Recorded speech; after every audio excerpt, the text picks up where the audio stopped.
बळ सबळ बळ अंगदला समदळ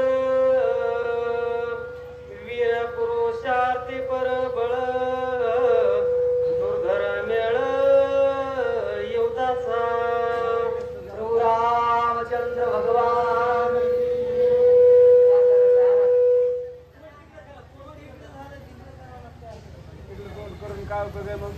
ही सभा सकळ संतांची ऋषी मुनी विरक्त्यांची पंडित पाठक ज्ञानी यांची या सकळांची विनवणी आदिपते सरते मुक्ते पुरते करून घ्यावे तुमते विनवितो असे जयांचे केली स्मरण होय सकळ विद्याचे अधिकरण ते जीवन नोकरी चरण गुरुंचे ते नमस्कार आता ईश्वरा सर्वांना चांगली बुद्धी दे आरोग्य दे सर्वांना सुखात आनंदात ऐश्वर्यात ठेव सर्वांचं भलं कर कल्याण कर रक्षण कर आणि गोड असे तुझे नाम सर्वांच्या अखंड मुखामध्ये राहो ही सर्वांसाठी मारुतीचे चरणी प्रार्थना कथेला सुरुवात प्रभू रामचंद्राच्या पत्नीच्या शोधा करता प्रभू रामचंद्राला दिलेल्या वचनावरून प्रभू रामचंद्राच्या आदेशावरून सुग्रीव राजा सर्व काही आपले सेनापती आणि सर्व काही सैन्य घेऊन प्रभू रामचंद्राला क्रमाक्रमाने येऊन दर्शन घेत आहेत आणि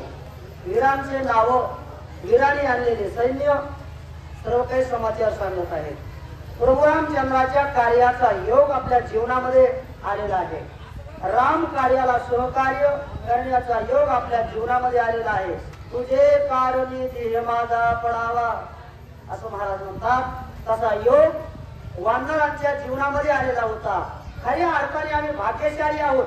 भाग्य तरी नवे धन पुत्रधारा निकट वास भरा संतापाई संतांच्या संगतीमध्ये किंवा देवाच्या संगतीमध्ये ज्याचं जीवन जातो तो खऱ्या अर्थाने भाग्यशाली आहे. त्याला भरपूर लेकर आहेत, भरपूर धन आहे, चांगली बायको आहे, हे भाग्याचं लक्षण नाही.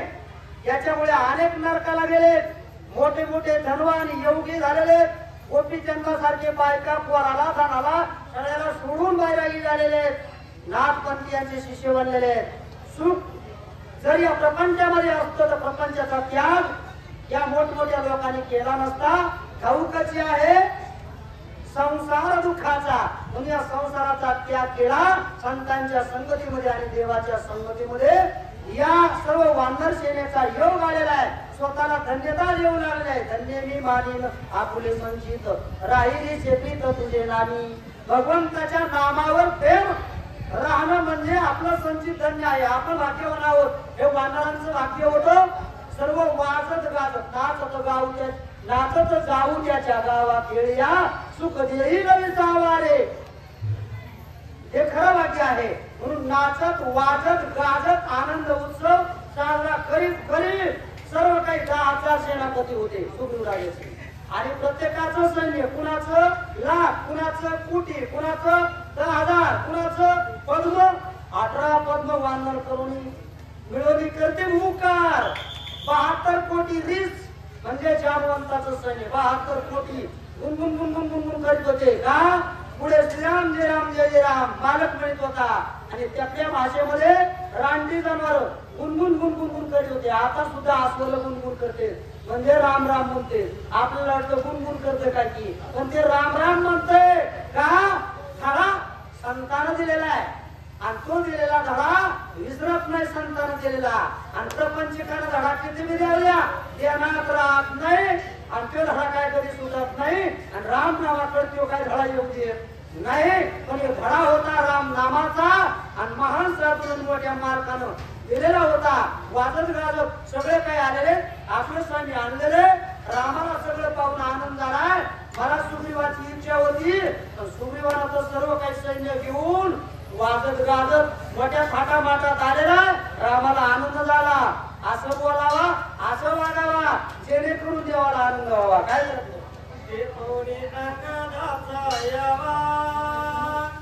सुख झाले श्रीराघवा सुख सुग्रीवाच्या जीवा सर्व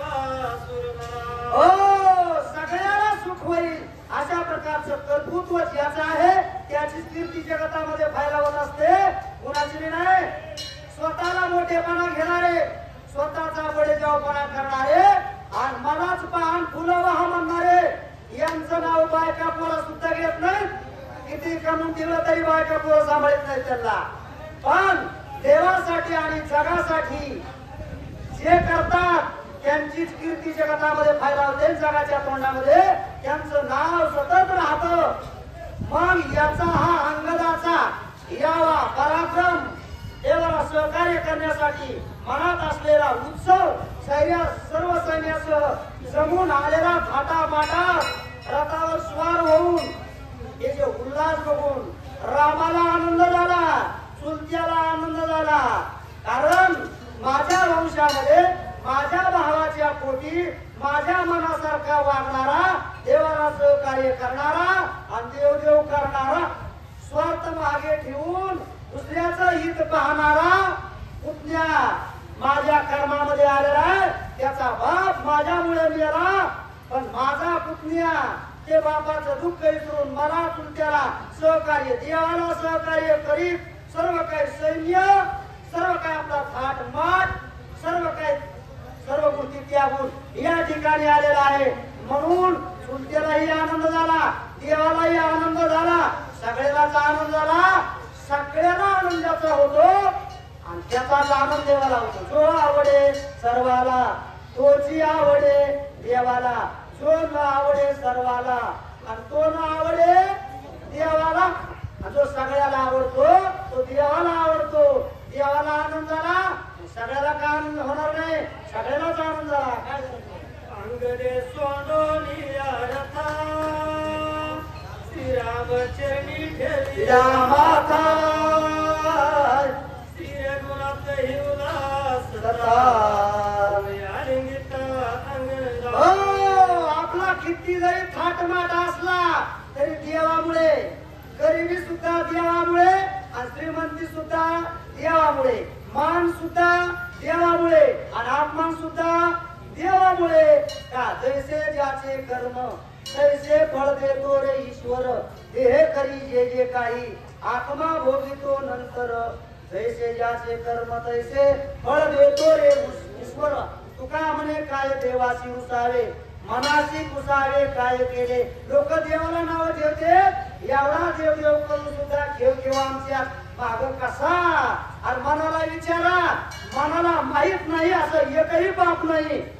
सगळ्या गोष्टी मनाला माहिती, पाप केलंय का पुण्य केलंय, कुणाबरोबर लवड्या केल्या, कुणाच्या कुपाट्या लावल्या, कुणाचं चांगलं केलंय, हे सगळं आपल्या मनाला माहिती. परंतु सगळं दाखवून देऊ तर विदेशी आणा म्हणून जगात प्रचार करतोय. देवाला माहिती आहे कोण कसं म्हणून मान अपमान सुख दुःख ज्याच्या त्याच्या वागणुकीनुसार देव ज्याच्या त्याच्या राशीला आणल्याशिवाय राहत नाही. पण सगळ्या गोष्टीचा त्याग करून जो देवाला विसरत नाही, आपला मान सोडून अपमान झाला तरी हरकत नाही, पण देवाच्या दर्शनासाठी, देवाची कथा ऐकायला, देवाचं कीर्तन करायला, देवाचं नामस्मरण करायला सगळ्या गोष्टीचा जो त्याग करतो तो देवाला आवडतो. आणि त्याचं ध्यान येऊ करतो.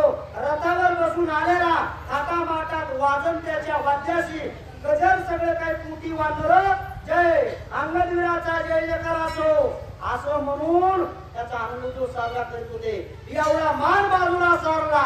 कुणी अंगदानं रथावरून उडी टाकली, एखादा आमच्या सारखं जर असतं तर म्हणलं असतं अजून 10-5 कोस आम्हाला मिरवून गावातून आमच्या जयकाराचा आनंद उत्सव साजरा करा. आणि देव येणार येणातून विसरली तया घोर झाली हानी पचतील कानी 84चा जे विसरतात आणि तेच पुन्हा जन्मातात, पुन्हा मरतात आणि जन्माल्यापासून मरेपर्यंत अनेक प्रकारचे दुःख भोगतात. हे साधूला कळते या जन्मानंतर एकदाच मरायचं, पुन्हा जन्मायचं नाही आणि मरायचं नाही. त्याच्यासाठी सगळ्या वैभवाला लाथ मारायची आणि देवाचं नामस्मरण करायचं, देवाची सेवा करायची. देवाची सेवा जे करते त्यांच्या संगतीत राहायचं. हे शहाण्याला कळतंय. आणि गाढवाला किती सांगा रात्रीचा गोंधळ बराच होता, असला गाढवाचा होता. शहाण्याला 2-2 बाता, गाढवाला किती वेळ लावता आखर येणार नाही. अंगदानं रथावरून उडी मारली, देवाचे पाय धरले. देवाचे पाय जो धरतो देव त्याला खाऊन त्याच्या सर्व काही इच्छा पूर्ण करतो. काय म्हणतात चुंबोनी अंगदाचे वदन श्रीरामे दिले आलिंगन केले त्यासी समाधान सुख संपन्न श्रीरामे ओ रामामुळे भक्त सुखी आणि भक्तामुळे राम सुखी. त्यावेळेस भक्ताने देवाचं दर्शन घेतलं आणि देवानं आलिंगन भक्ताला दिलं. देव इतकं प्रेम करतो जशी माय तान्या लेकरावर प्रेम करते, पण ते प्रेम लेकरू जरा बरोबरीला आल्यावर आसुना आल्यावर आसुना सासुरा करायला लागल्यावर एवढं प्रेम कुणा लेकरावर माया करीत नाही. पण देव केल्याशिवाय राहत नाही. फक्त म्हातारा विभाव द्या त्याचा मुका घेतल्याशिवाय राहत नाही देव. तसं माय किती जरी प्रेम करणारी असली पण बायकोच्या आधी जर पोरगा झाला तर मुका सुद्धा घेत नाही. पण मुलगा याच आईचा मुलगा देवदेव जर करायला लागला आणि म्हातारा जरी असला त्या म्हाताऱ्याला लेकरं नीट बोलत नाही आणि मुखाचं त्या म्हाताऱ्याचा किती कमवून दिलं तरी कुणीच घेत नाही. पण असला म्हातारा जरी बघता असला जवळ कुणी जात नाही असला जरी असला आणि देवदेवाला जर लागला तर देव त्याचा मुका घेतल्याशिवाय राहत नाही. शबरी बिलीचे उलटी बोरं खाल्ले तिनं कधी तोंड तुटलं नव्हतं. तिच्या तोंडाचा वास येत होता. हिरवेगार शेवाळासारखे दात जिचे होते पण तिच्या प्रेमापोटी उष्टी बोरं खाल्ले. बोरे खाय भिल्लीची घोर प्रेमाचा भुकेला हाची दुष्काळ तयाला मुक्का घेतला आलिंगन दिलं. इतका आनंद झाला एवढा आनंद देवाला झाला नव्हता. अंगदारा सुद्धा कधी झाला नव्हता. काय झालं केले सुग्रीवासी नमन सुग्रीव दिले आलिंगन अंगदे सुग्रीव समाधान सुख संपन्न श्रीरामे. चांगलं वागलं की सगळ्याला त्याच्या चांगल्या वागणुकीचा आनंद असतो. देवाला नमस्कार काही करते वडीलधाऱ्या माणसाला माय बापाला चुलतीला नमस्कार करीत नाहीत काय. आणि